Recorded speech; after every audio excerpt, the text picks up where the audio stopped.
বাংলাদেশের একজন প্রখ্যাত মুফাসসির কোরআন, যিনি ওয়াজের ময়দানে পপুলারিটি অর্জন করেছেন, তিনি হচ্ছেন আমাদের প্রিয় ভাই মুফতি আমির হামজা।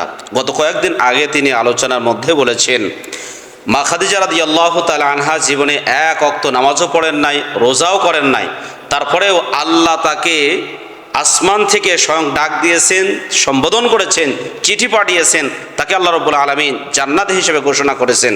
তার মানে এক ওয়াক্ত নামাজও পড়লেন না, রোজাও করলেন না, তারপরেও তিনি জান্নাতি। এই বিষয়টা যখন তিনি বর্ণনা করলেন, বাংলাদেশের আমাদের অনেক আলেম তারা কথা বলা শুরু করে দিল যে এই লোকটা কি পাগল না মাথাখারাপ হয়েছে, একে থামান।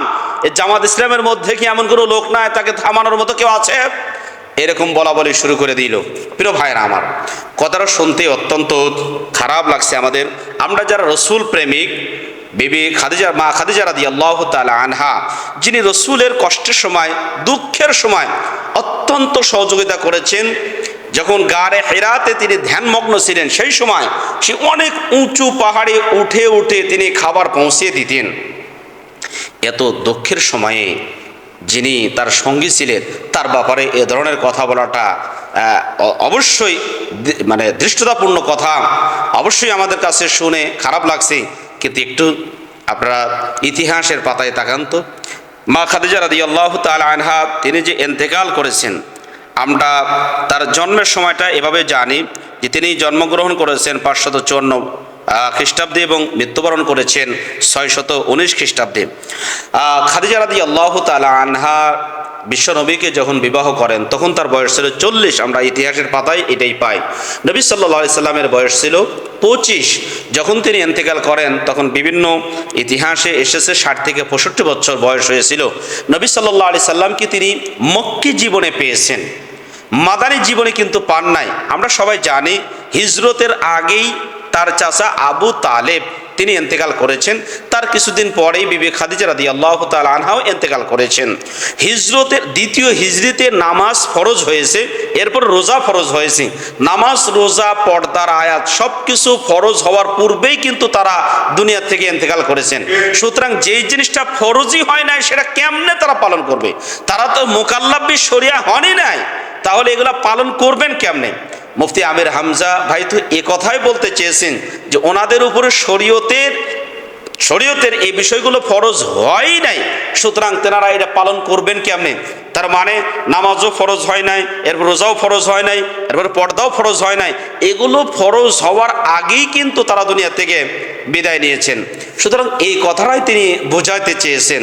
আসলে তেনারা যে নামাজ পড়েন নাই বা রোজা করেন নাই বা পর্দা করেন নাই এটা কিন্তু বুঝাইতে চান নাই, বরং তিনি এটা বুঝাইতে চেয়েছেন শরীয়ত যখন এই আমলগুলো ফরজ করেন নাই তার আগেই তেনারা ইন্তেকাল করেছেন। যখন ফরজ করেছেন তার আগেই কিন্তু দুনিয়া থেকে ইন্তেকাল করেছেন। সুতরাং ফরজ যদি নাই হয়ে থাকে তাহলে তারা কিভাবে এটা পালন করবেন, এই বিষয়টি তিনি বোঝাতে চেয়েছেন। সুতরাং এই বিষয়টি নিয়ে যারা ট্রল করছেন, তাকে পাগল বলছেন, তাকে খারাপভাবে তাকে তাকে আখ্যায়িত করছেন, বিভিন্ন নামে তাকে ট্যাগ দিচ্ছেন, আসলে এই ট্যাগ দেওয়া, তাকে অত্যক্তি ভাষা তার ব্যাপারে ব্যবহার করাটা আসলে কতটুকু ইনসাফ? একটু ইতিহাসের পাতা থেকে নিজেদের ব্যাপারে একটু ইনসাফ করুন। ইদিলুহু আকরাবু লিত্তাকওয়া, প্রত্যেকটা জায়গায় আপনাকে ইনসাফ কায়েম করতে হবে। ইনসাফ যদি কায়েম করতে না পারি তাহলে এই যে তার উপরে অপবাদগুলো দেওয়া হচ্ছে, এই অপবাদগুলো কিন্তু আপনাদের উপরেই ফিরে আসবে। আমি একটা ভিডিও দেখলাম, পাগলের ছবি দিয়ে তাকে বানানো ছবি দিয়ে তার চেহারাটা বিকৃত করা হয়েছে। আরে ভাই, যিনি বাংলাদেশের কোটি কোটি মানুষের হৃদয়ের স্পন্দন, যার আলোচনা শুনে লক্ষ লক্ষ মানুষ ইসলামের পথে এসেছে, সেই মানুষটাকে আপনি এরকম পাগল ট্যাগ দিয়ে ছেড়ে দিলেন। যদি এই পাগল ট্যাগটা আপনার উপরে আল্লাহ ফালিয়ে দেন তাহলে কেমনটা হবে? চিন্তা কি করেছেন কখনো? সুতরাং আমি বিনত অনুরোধ করব, মুফতি আমির হামজা ভাই যে কথাটি বলেছেন তিনি আসলে এই বিষয়টাই বুঝাইতে চেয়েছেন। তিনি খারাপ কোনো কিছু বলেন নাই। আমাদের দেশে সুন্নি নামক গদগদ করে, যাদের ভালোবাসা উতলে পড়ে, যারা সারাদিন ভরা দরুদ আর শুধু সিন্নি না থাকেন, রসুলের সুন্নাহ আমল এগুলো নিয়ে কোনো ব্যতিব্যস্ততা নেই, শুধুমাত্র ওনারা ওয়ালা আলে সাল্লাল্লাহ এগুলো নিয়ে শুধু ব্যস্ততা, সেই সমস্ত ভাইয়েরা তারা আমির হামজা ভাইকে নানানভাবে গালি দিচ্ছেন। আমি তো আসলে তাদেরকে এভাবে বলতে চাই, তারা আশিক রাসূল না,